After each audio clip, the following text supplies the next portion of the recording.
with your sports. We see you on the court, or when you in the field, you ain't just gotta score. Keep Cole and Dorian, they just wanna see you win. Just go put the work on. Welcome, everybody. Nothin But Net.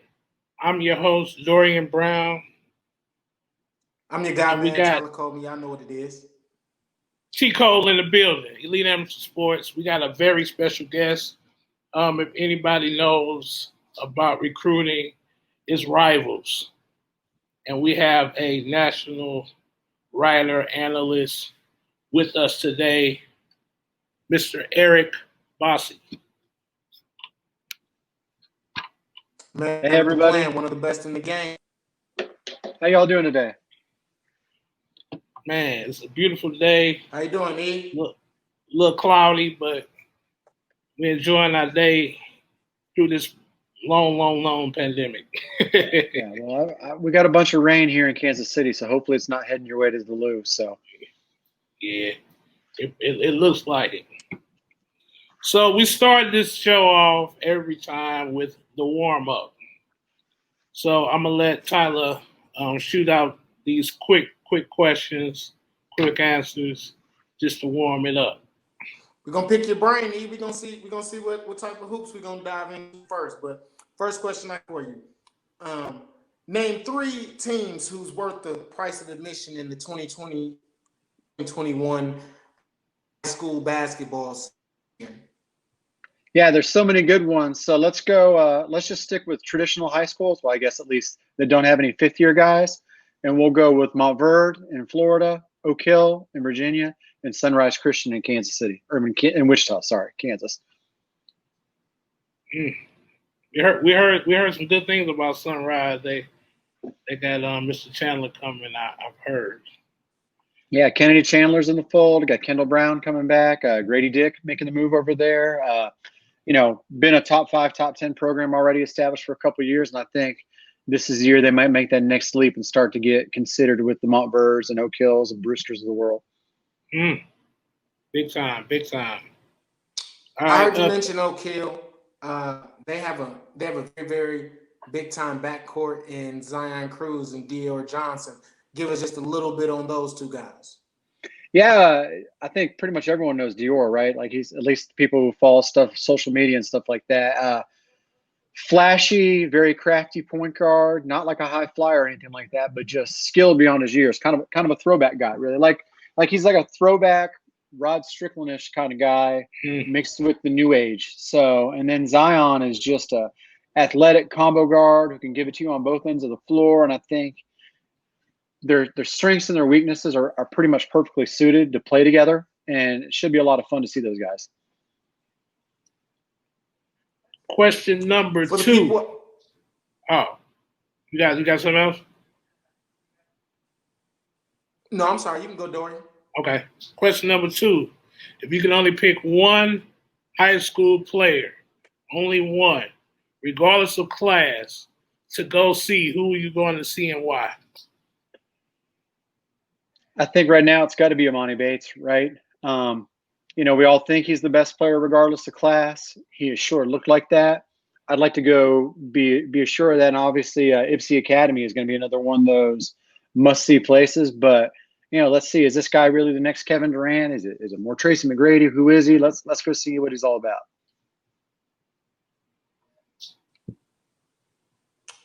I agree. Imani Bates is everything that's advertised. I seen the video that Evan Daniels, matter of fact, he put up right before he had retweeted it actually after he had got that job at CAA. And I think it was a video of him hitting like 76 threes in a row or something crazy like that. Yeah, Imani Bates is he's definitely big time. We're in the time of COVID-19 and the pandemic. What AAU programs would you say a job of making sure that they marketed their kids during this time and got the most out of getting exposure for their players? Yeah, there's been a lot that have been really good about it, and there's certainly been a lot of good event operators around the country doing things. But in terms of from a purely grassroots team level, I think I might go with Anthony Ricks and Team Parsons out in Florida. They created this virtual player evaluation series where it was a limited number of kids, about 50 kids per day. They put them into 10 groups of 5, and they brought them in, 2 groups at a time, and went through skills and drills. And then they played games for about an hour and a half each. And it was with only 10 guys on the court at a time, you could get a really good look at everybody. It was certainly regional with mostly Florida guys, but in terms of promoting guys from their area and involved with their program or programs that they're cool with, it was about as good a setup as I could see in terms of what they put on the screen and also what they provided to evaluators like myself and college coaches. Nice. Question number 4.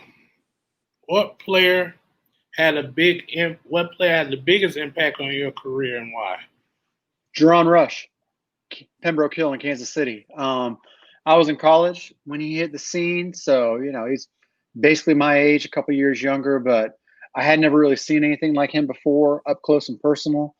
And going and watching him and following things, it just I already loved being around high school ball, and I knew a bunch about players, but seeing a guy that good up close and personal really kind of opened my eyes to what's an elite player and what's not. Now, obviously, his story didn't end like we hoped it would, but there's no one who saw Geron in high school that wasn't just like, wow, this guy's going to be a future NBA All-Star.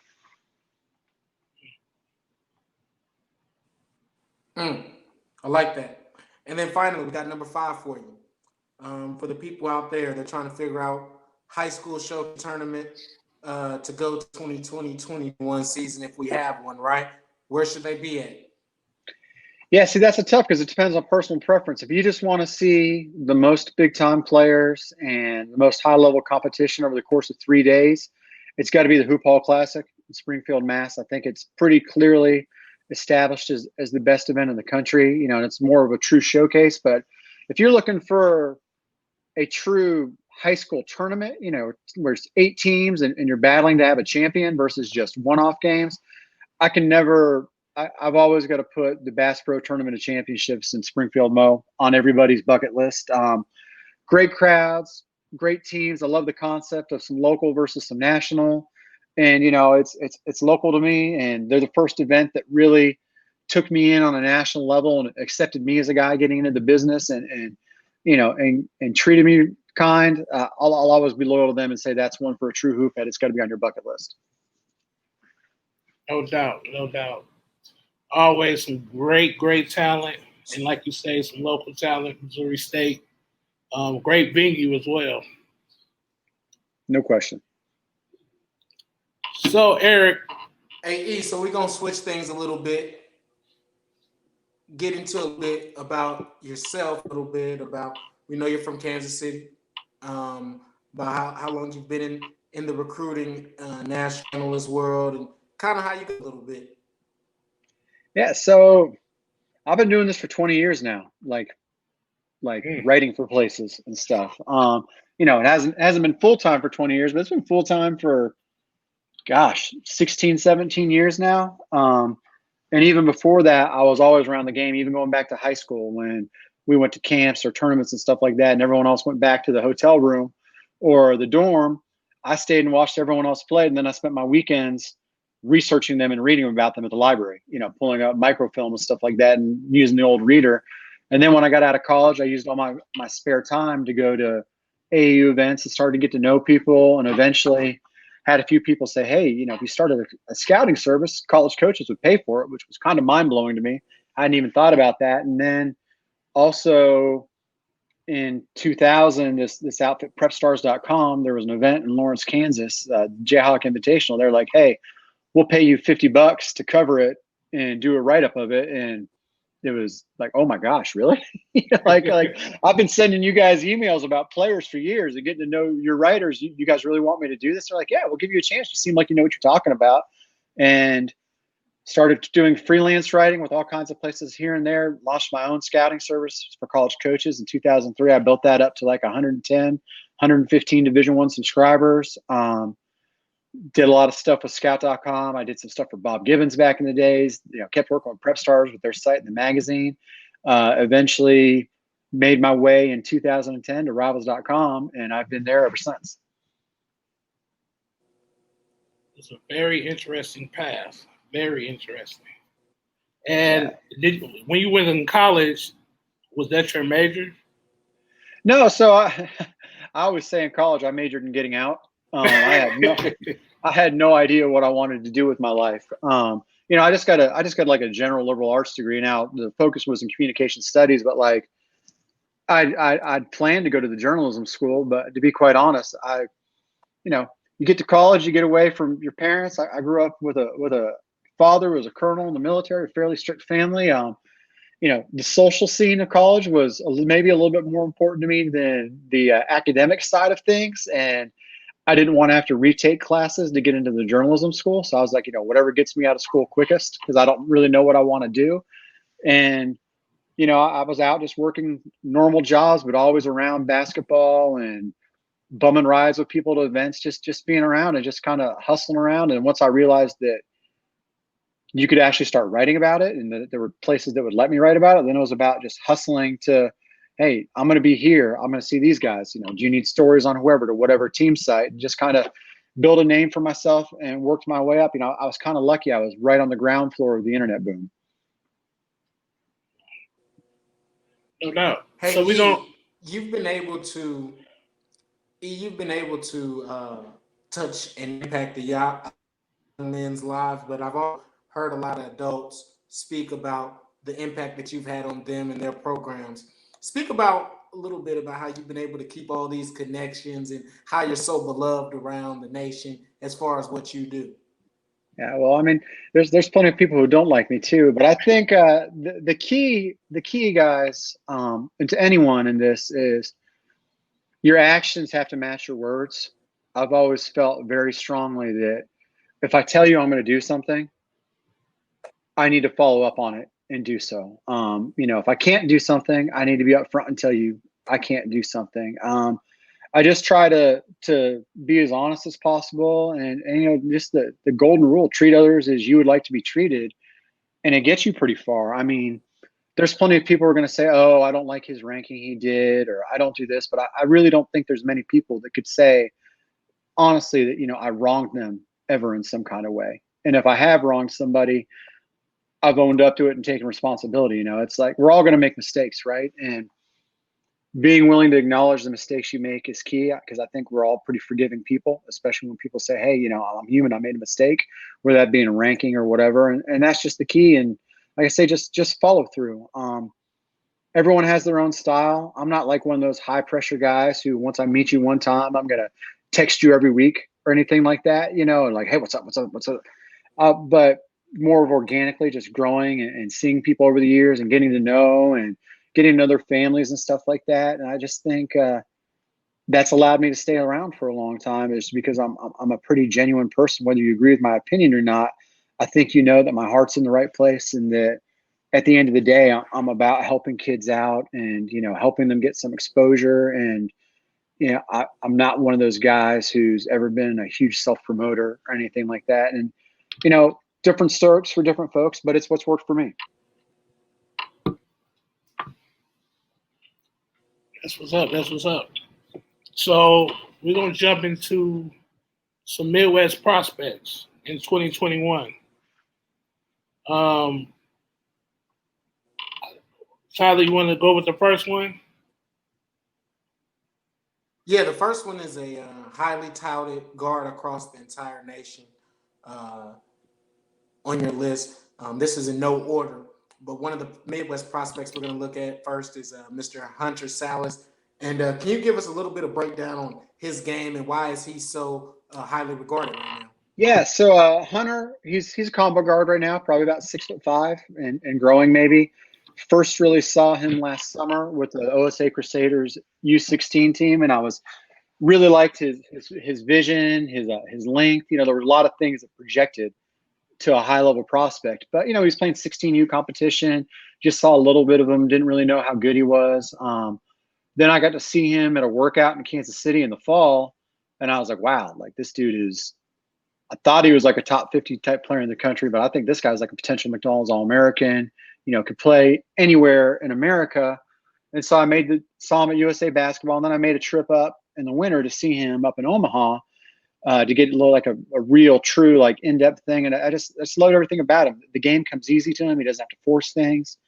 He can shoot it a little bit from deep. He's got a pull-up game. He's athletic, like I say, and he's young. It's all those things of traits that you see in a prospect who's kind of coming on a little bit late that tend to be pretty good indicators of future success. He's got them all, and then just he's a humble kid with a really strong support system, and just guys like that who haven't been spoiled seem to work out pretty well. No, does for he sure. does he have any offers right now? Oh yeah, I mean he's everywhere. North Carolina, Kansas, Nebraska. I mean, you name it. Basically, everybody but Duke and Kentucky has offered him at this point. He can go anywhere. Gotcha. No, I agree. Sallis is he's shown me some explosiveness to his game as well too. I know you got a chance to see him in that KC Run GMC matchup. Matter of fact, we're going to switch to our next prospect that you also got a chance to see there, Tamar Bates. Speak a little bit about him and his game. Yeah, Scoop. He's right here in my backyard in Kansas City. Well, he's heading to IMG next year, so he won't be in my backyard much longer. But he's he's just a tough dude, a communicator, like one of those guys that you see guys on the floor that it seems like others thrive off their energy and really enjoy playing with them. He's one of those guys. He's always in his guys' ears. He'll talk a little trash to the other guys. Long, angular guy. Physically, he looks like Avery Bradley did at the same age. Now, I'm not saying he's going to be Avery Bradley down the road, but, physically he looks like that, just kind of long and angular. He's stretched out. He's almost 6'5" now. He's turned into a pretty good jump shooter. We'll get to the rim. The more I watch that guy, I see a dude who strikes me as a potential as an upperclassman, like all conference player in a Big 12 or a Big 10 type setting. For sure. Bates, I think he recently got offered by North Carolina, if I'm correct, right? No, he hasn't been offered by North Carolina yet, but I know they've kind of expressed some interest. Texas is a recent offer. Okay. So Texas, and he's got a Kansas offer. He's got Creighton. He's got Alabama. He's all over the place. He's Missouri is in there really strong with him as well. So he's another who is getting to that point of he can pretty much play anywhere he wants. For sure. Let's get into another prospect on your list, Emarion Ellis. I'm not as familiar with him, so I'm excited to hear about him. Yeah, there's not a lot of people who know much about Emarion because he hasn't been out really on the national scene. He's another guy I saw last summer at an Adidas event playing U16 with the Iowa Barnstormers. Wasn't able to see him in person. He's from Iowa, Davenport, Iowa. Wasn't able to see him in person this year during the season, but just actually watched him over the weekend at the Casey Hardwood Classic because Texas had offered, and I've been like, I like this guy on film, but I don't really know him that well, so I went and check him out.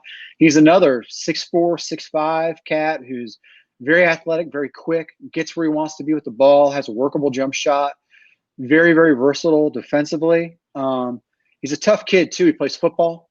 He's a quarterback and a safety on the football team, so he's a slight dude. He's 6'5", maybe he's 175, maybe 180 pounds, but he doesn't back off from anyone, and he's kind of all upside. He just committed to Texas yesterday. Decided, hey, I got an offer I'm good with. I'm going to take it.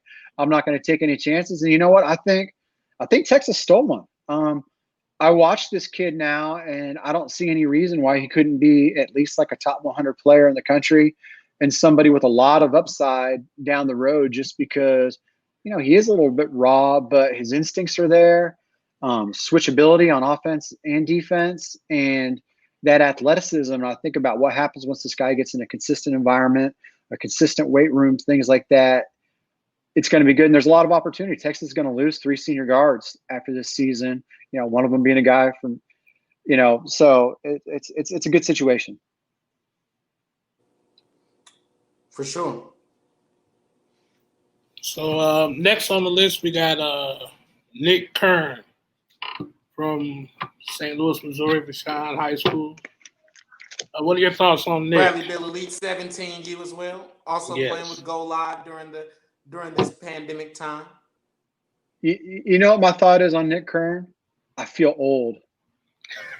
I evaluated his dad in high school, right? Like I remember watching his dad with Vashon and St. Louis Game Face and at Nike All-American Camp and stuff like that. So I always trip out when I see the kids of guys that I watched back in the days, but it's fun too. Nick, man, I think he's a sleeper. He's just coming into his own. You guys are St. Louis. You know he's long, 6'6", maybe 6'7". Not the most consistent guy yet, but a lot of that has to do with Vashon just having so many dudes. But what I've been able to see the last couple of weeks, I didn't realize how the type of ball skills he has, how good he is with the ball in his hands. Like, he's almost like in that a little bit of that Scottie Pippen point forward type of role, because you don't want to, he can shoot okay, but he's not a guy that you're going to be running off a lot of screens for catch and shoots. You want to put the ball in his hands, give him a ball screen, maybe just flatten out for him and let him go to the work off the dribble and get into the rim and do some things. And, he's gotten more athletic. He's going and trying to dunk on people now. And he just seems like something's starting to click for him. And there's that moment where you go from prospect to player. And I think he's hit that, where he's been a prospect and now he's a player. And he's got slewing a lot of people on him. But I think before it's all said and done, I think, the high majors need to start getting a little bit more serious about him, especially when you just look at, okay, here's where he was 2 years ago. Here's where he is now. If he keeps on this trend, a couple of years, we might be going like, well, how did this guy get here? Yeah. I remember seeing him in middle school. And I thought to myself, he has a really old school game. The hop step and like the post up. And then now he's starting to get, like you said, the handles. He's able to defend well, and he can get to the basket. So, yeah, I definitely agree with you. I'll tell you and Dorian, I'm really a big fan of Kern. Defensively, I love his motor. He has a very, very high motor. He doesn't get enough credit, I think, for his rebounding skills as a guard. He really rebounds at a high level for a guard. You mentioned about his ball skills; those have improved a lot. But I think also his maturity and with his body, it's starting to fill out as well too. Yep. Kern showed me a lot this season when he played against Vashon versus CBC at his house, and the way he was able to take over in that moment, being relentless, going to the basket, motor was crazy. And the one thing is he does a good job of, he's very unorthodox finishing at the hoop. So I think he has a lot of upside. I really do like Kern. Yeah. I think you're spot on with all that. I think what we're seeing is the physical maturity helps, and he's still got a ways to go there, right? But confidence is a mother, man. It really takes you to a whole new level. And once you kind of get on that roll, and Vashon is a place where sometimes you got to wait your turn a little bit, because they roll so many guys through there. But Coach Irons is always going to demand that you play hard, and he's not going to put up with pouting and things like that. And once you work through that, it makes you a better player. It makes you someone who's got a better chance of succeeding on the next level, because you've been pushed. You've been not allowed to just get by on things. And, I like guys like this, these kind of late bloomers, so to speak. And, he's another one, like we talked about, just fitting some of those markers of someone who is going to surprise people a couple years down the road. Definitely. For sure. Next up, we have David Joplin. Yeah, David Joplin. He's a 6'7", 6'8" combo forward from Milwaukee. I saw him over the weekend playing with D1 Minnesota. He's a guy that I had evaluated on film and we thought had a good chance to be like a top 150 player nationally. Definitely a high major prospect, but we hadn't really been able to see him in person. And it's always tough until you can see a guy in person and truly get a feel for everything. So went down and watched him play a couple of games over the weekend, and I just love him. College is going to kind of that small ball game where at the 4 spot, you really need a guy who can face up and put it on the floor and get to the rim, knock down some shots. And he does all that. But what I really love is I feel like he's a guy I can throw the ball to on the block, and he can go get me an important bucket. So you see the Iowa States, the Minnesotas, and all these places that have recently been dropping offers on him, and it makes sense. He's that level of player, and it's also fun when you get to see a guy in person really for the first time because it's new. New players are fun. It's No doubt. it's nice to go and start exploring a guy's game more. And so now, since seeing over the weekend, I've been diving into his stuff, pulling up more clips on him, trying to find some full games on film and things like that, just to make sure that what I saw over the weekend matches up, and it does. And he's another one who I think, were we able to redo the rankings right now, which is going to be a tricky thing because not everyone's playing. You can only see so many people live. Some people live stream, so it's not a perfect situation. But he's a guy that to me would definitely be someone that needs to be in the national rankings, and potentially is like a 4-star type of player. And he's going to be a good college player, and I can see why he's getting recruited at the level he is. Next up on the list is Mr. Bryce Hopkins of MoKan. Also goes to Fenwick, Louisville commit. Speak a little bit about him. Monster. He just gets grown man buckets. Sometimes you go into a gym and you feel like, man, that guy must already be in college or something like that. I was in at MoKan's mini camp last week, and that's what I thought, just because other people could do some of the things that he could do, but just not with the, I guess, certainty in himself and what he was doing, and like the force with which he was doing things. Like when he's going up and getting rebounds, he's smacking that thing, and you're not taking it away from him. When he catches it, he's going strong and he's seeking out contact. And he's he's long term. He's a wing. He's a small forward, but because he's so strong and tough and goes at people so hard, man, I love him as a mismatch 4-man at times, because he's going to be able to take it. He's going to be able to deck it 1 or 2 times and get to the rim and use that body of his to finish through contact. And he shoots it just well enough to keep you on edge. And, he's put up big numbers in Chicago, which is always a big thing. And playing with a program like MoKan, he's been pushed hard there, and they've been really high on him. Louisville, I know, is really high on what they're getting out of him. And I can see it. I mean, we had him ranked in the top 35 nationally. And I think if we get the usual high school season, I think he's a guy who has a chance to be in the mix for McDonald's All-American game. Nice. We got another guy that's a big-time prospect. He plays for Bradleyville Elite, attends St. Louis Christian Academy. Jordan Nesbitt, who has completely shot up rankings. Speak a little bit about him and what you like about his game.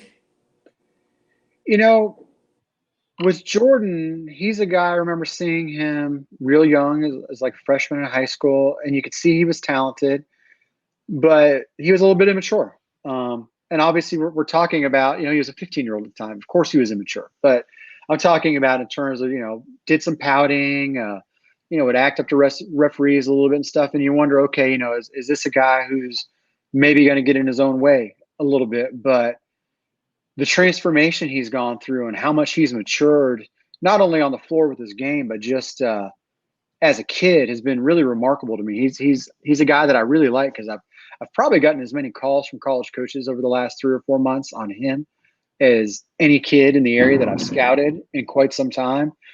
And I just can't speak enough to what he's done to round out his game and become an all-around player, on top of becoming such a mature guy on the floor. He doesn't let the highs get too high. He doesn't let the lows get too low. You can put the ball in his hands and he can go get you a bucket. He can go get other guys a bucket. He can defend 1 through 4 probably on the college level. And, jump shot still needs a little bit of work, but physically he's there, and mentally I think he's there. And I just think it shows a lot, because I think you guys are around. That some people haven't always said the nicest things about Jordan. And what always tripped me out about it is he doesn't get on Twitter and talk reckless. He doesn't complain about rankings, things like that. When you sit down and speak with him, he's very attentive. He's very cordial. He's very thoughtful. And I just never really understood where that come from, other than, when he was really young in his career, he maybe acted out a little bit on the court, but, he's 15 years old.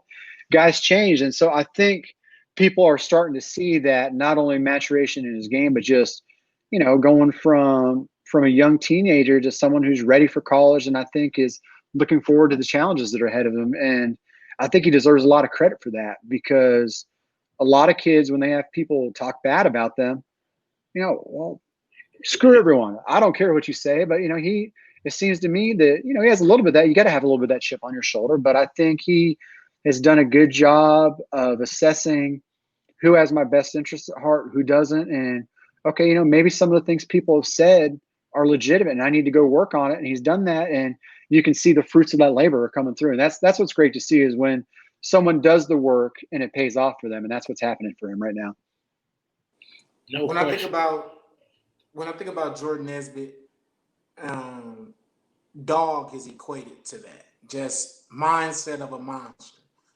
Yes. One, he lives for the moment, and he wants everybody to look at him, but not in a bad way, in the way of, I'm going to take this thing over. I'm going to show everybody I'm the best guy in the gym. His motor, it's pretty spectacular.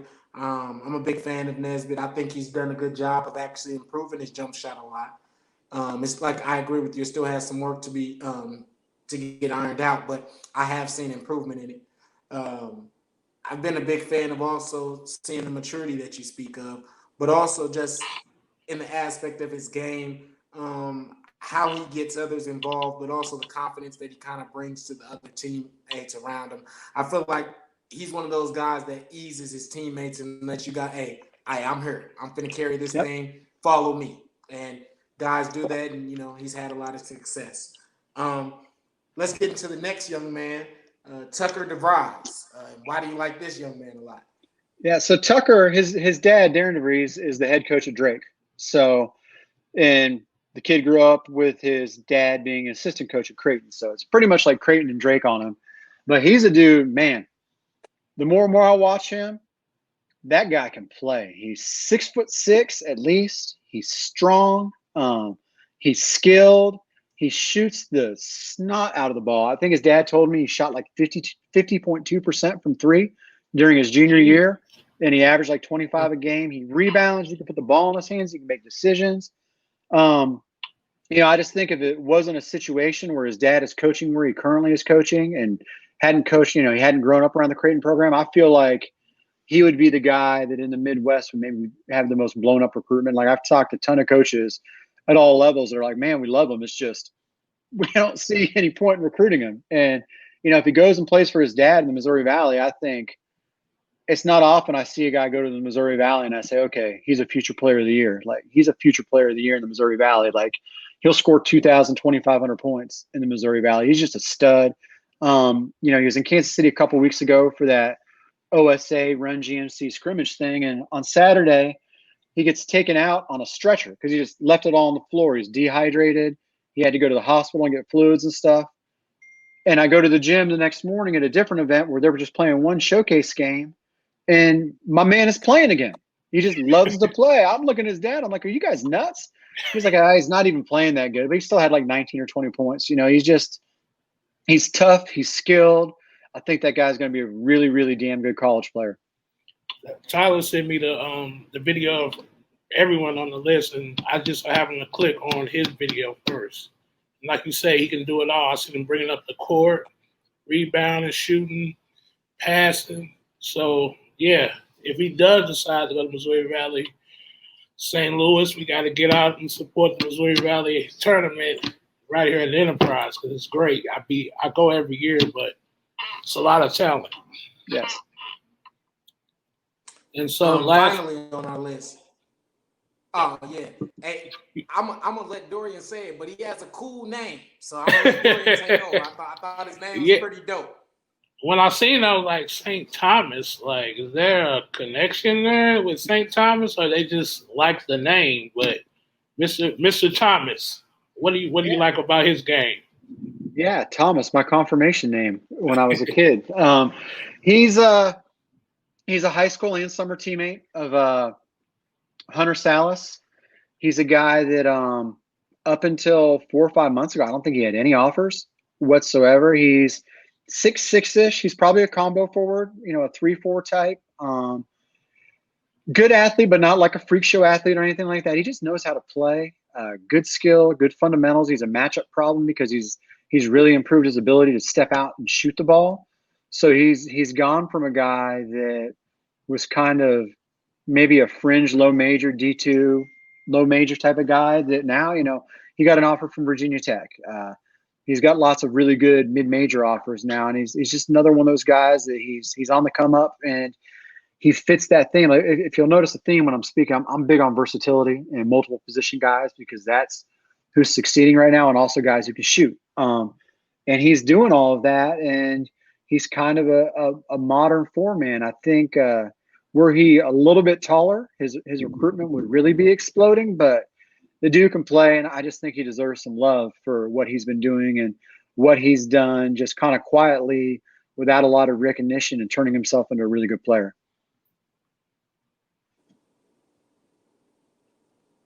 So, I got a little bit. I want to kind of get a little bit off basketball a little bit and kind of speak a little for the young man like myself, want to be a national analyst, getting in the game. Can you kind of give us a little insight of what's that grind really like? We heard a little bit about your journey, but I don't think people understand what that grind is really like. Speak to that a little bit. Yeah, it's I didn't just wake up and have the job I have, and there's a lot of luck involved in the way, along with hard work. As anyone who makes it anywhere, you need luck and hard work and preparation and all of that. But it's important to understand, like, there's only but so many like true quality full-time jobs in this industry out there. So one, but also there's a lot of new ways to make this. Gosh, I hope that dinging isn't coming through on you guys. I'm trying to get my messages turned off here. Anyway, sorry, I got sidetracked there for a second. There's a lot of different ways to do things now. So what worked for me isn't necessarily going to work for someone coming up in 2020, right? But the things that do matter, content matters. It's always going to matter. If you're spending all day in the gym doing things, why aren't you producing any content? If you're not producing any content, I can't think of any reason why someone who would want to get a job in this business would be in the gym all this time and not producing content. I mean, you don't have to have a national website behind you to produce and promote your own content, right? Like, anyone now can get a page started. Twitter's cool, but Twitter ain't going to get you paid, most likely. You need content, and you need to be willing to hustle. What I did is, once I found a couple places that were willing to have me produce content for them, I said, okay, I need to take a hard look at where I'm going to be, who I'm going to be seeing. Now I need to search who might I be able to pitch providing content to from that. Like, I'm going to be at a place that's going to have 4 targets of North Carolina. Okay, what sites cover North Carolina basketball? Hey guys, do you guys have anyone who covers your recruiting? Oh, you have someone who covers your recruiting? Is he going to be here? No. Okay, well, hey, I'm going to see these guys, kind of get you stories on these guys. And maybe it doesn't work out that time, but you've established a connection, right? There's a lot of doing that, and just grinding and working your way through, and being willing to sit down with some older guys and listen to their stories and figure out, because in anything in life, not everyone wants to help, right? There's a lot of old guys that are like, well, I don't want to give any tips to a young guy because I don't want to steal my job, right? Well, I'm kind of the opposite. I had people who helped me out along the way where I wouldn't be where I was without their help. So I'm always happy to sit down and lend an ear, lend some advice to someone, and just try and help out along. Because also, what the young guys coming up in the business, Tyler, I know I had this conversation with you. What you guys need to understand, and what they need to understand is, like, you guys are changing the game. What worked for us and what has worked now isn't necessarily going to be what's working down the road. And you guys are the ones who are at the forefront of that. You're at the forefront of enacting change and changing the way we do things. And I need to be connected to you guys, maybe more so than you need to be connected to me, because you guys are the ones who know the new trends, who know the new technology. And if I don't keep up with what you guys are up to, I'm going to be a dinosaur real quick, right? So it goes both ways. So that's why I'm so happy to give things. But it's you got to understand that there's going to be a lot of no's.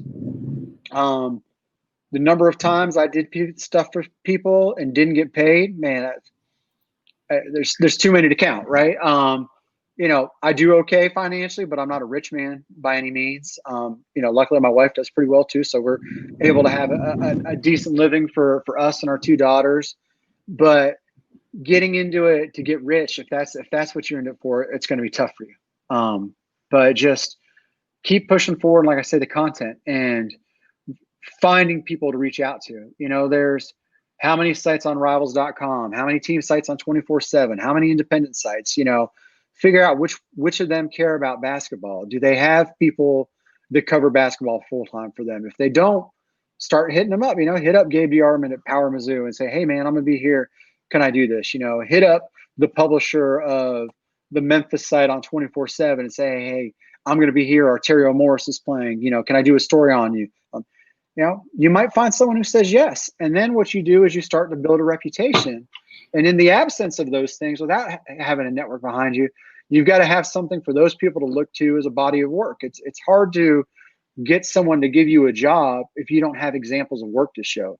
Like you may be able to say, hey, I'm in the gym all day. All these people can vouch I'm in the gym all day. That's great. I get that. But what can you show me as an example of the work you do, whether that's video content that you've produced or, a podcast you've produced, just something. The content is the key. That's like, you guys get it, you're producing content, you're doing new things, you're doing stuff, and that's going to put you ahead of the game. And, maybe who knows what opportunity there may be there 2 to 3 years now. I mean, for all we know, in a few years, Rivals and 24/7, we may go the way of the past. We may be the old thing. You guys may be on top of the new thing, but just keep innovating, keep producing. And if it's really what you care about, then be willing to chase it no matter what. I literally slept in gyms. I mean, literally, like I was in Minneapolis one time at the Howard Pulley Invitational. Must have been like 2002, 2003. I went and hung out with a friend after the day was over. Went to take a cab back to where I was staying and realized I didn't even have enough money to take a cab all the way to my friend's house. So I had to make some choices, and I don't know why I thought this was a bright idea. I was like, you know what? I've got to be at Hamlin University at 8 a.m. in the morning. Take me there.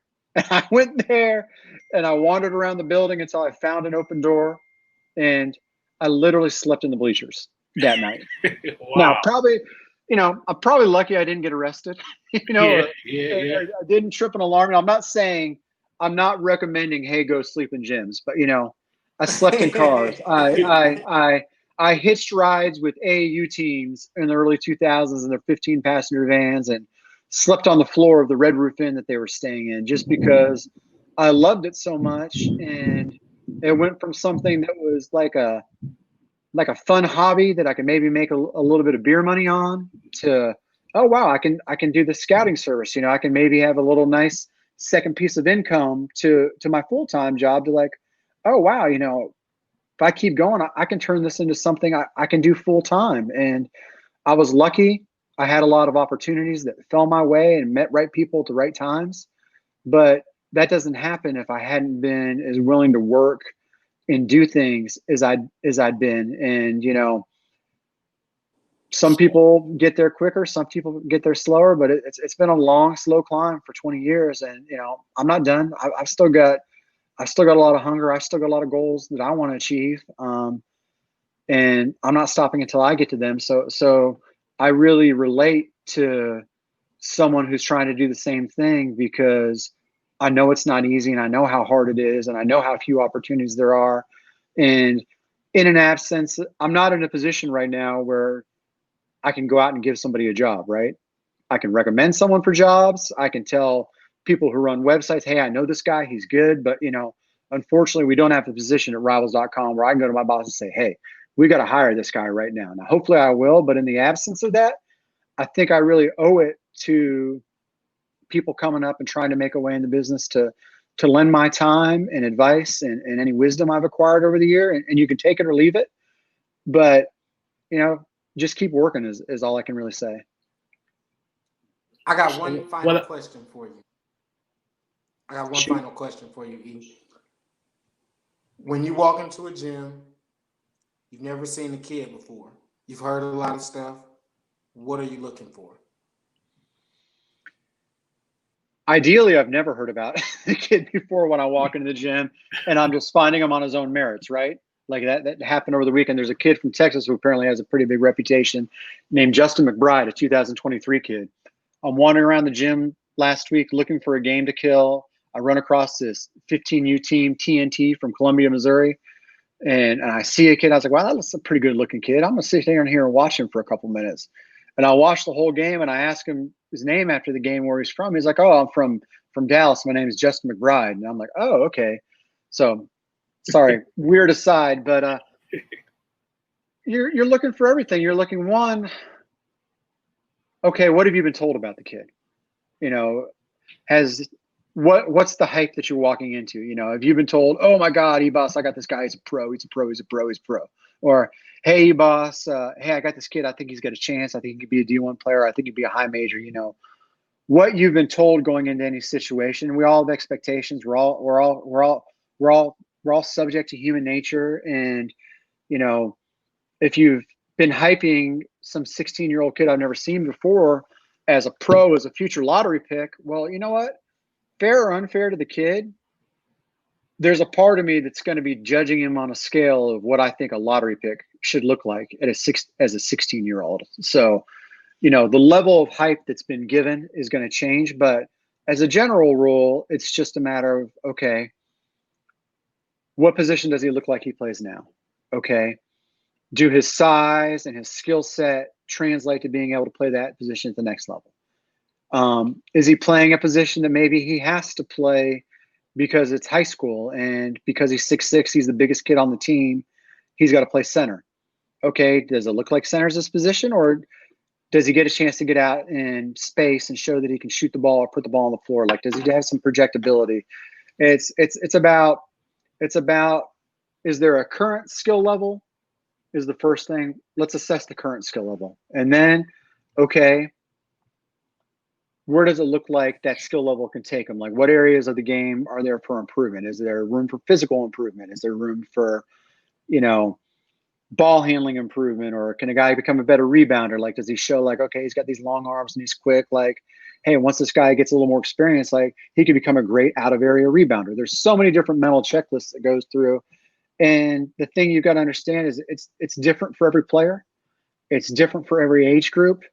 And those are things that over time you have to kind of find what works for you. You know, what works for me in evaluating a player may not work for you, Dorian. It may not work for Tyler. It may not work for somebody sitting at home watching this. Like, you've got to develop your own style, and you've got to trust it. And you've got to learn that input from other people is important in helping find guys. But at the end of the day, you've got to go with what you really feel. And as long as you can explain where you're coming from, and people know that it's from a position of having done your homework and having been in the gym and watched, I think even if people don't necessarily agree with you, they'll at least respect where you're coming from.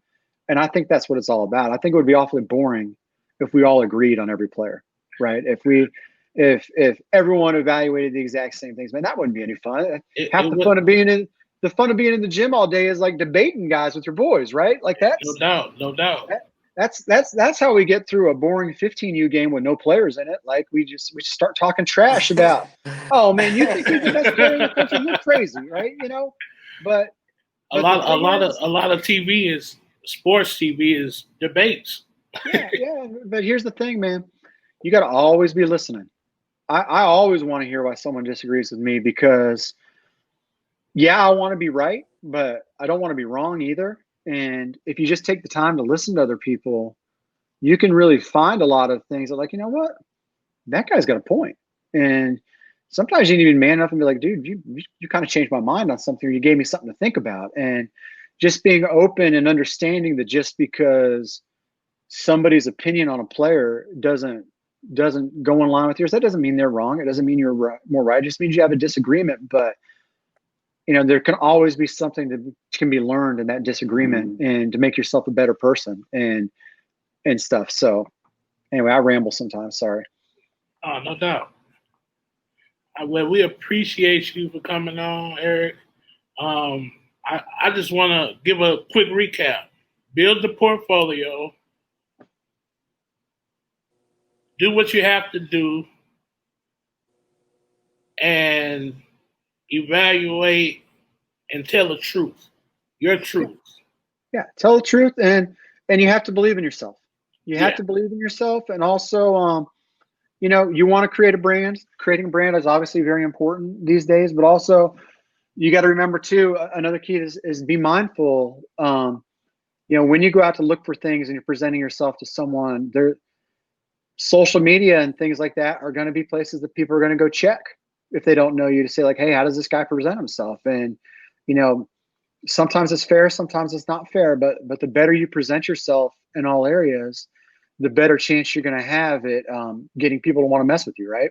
So be independent, be a voice, have your own personality, but also remember that there's going to be a lot of people judging, and especially if you want to get into the corporate world, like it's not fair, it's not right. We can go hours on a whole nother subject with that, but first impressions matter, and you've got to keep that in mind. But those other things you mentioned, you get those in line first. If you have the work ethic, if you have the portfolio, if you have the hunger and the willingness to go out and do things, I really believe if you stick with it, it'll work out for you. And it may not be in the way that you think it's going to work out. You may stumble off and do something completely new and on your own, but it's going to work. The traits of successful people who built themselves from the ground up, all those things in whatever industry they're in, they kind of all go align and work together. No doubt. So we're gonna wrap this Nothin But Net show up. We want to thank you once again. Where can people find you on Twitter, social media? Yeah. So you can find me on Twitter. It's at eBossHoops, EBOSSHOOPS. Of course, you can find me at Rivals, basketballrecruiting.rivals.com. My Instagram is the same, but honestly, my Instagram, I haven't really gotten into the wave yet of using the Instagram quite as well as I could. I use it basically to check up on my friends and their families and, see what their kids are up to or see how their vacation to Colorado went. So I'm not quite as responsive on Instagram, but I'm pretty easy to find on Twitter. And also, if you want to email me, Bossi, BOSSI, @verizonmedia.com. Please feel free to send me an email. I do my best to get back to everyone. Like everyone else, I'm human. I miss some things, but I promise if you keep trying to get in touch with me, I will respond to you. And I do my best to look at everything that comes my way. Hey, real quick, I just got to put this in here. Shout out to Bossi for coming on here, shutting it down. I know I said I only had one last question, but I got one more. Who do you think we should have on next, man? What writer, AU director, who should we have on next? Okay. How about a couple of each? If you're going to if you can get an AAU director on, I think Munch Williams from PSA would be amazing to have on. The guy's, he's got the game plan. He's been around a long time. Just good people, advocates for his kids. I think he's always got a outside the box way of looking at things. So I think he's a really forward, progressive thinker. I know he challenges me to be better on a regular basis. As do several other guys out there. Like I could list dudes for days, Matt Souther from Mocan, LJ Goolsby from Run GMC, Victor Williams from Team Yoba, all the local guys. You could get Corey Frazier on, whoever. Writers, you know what?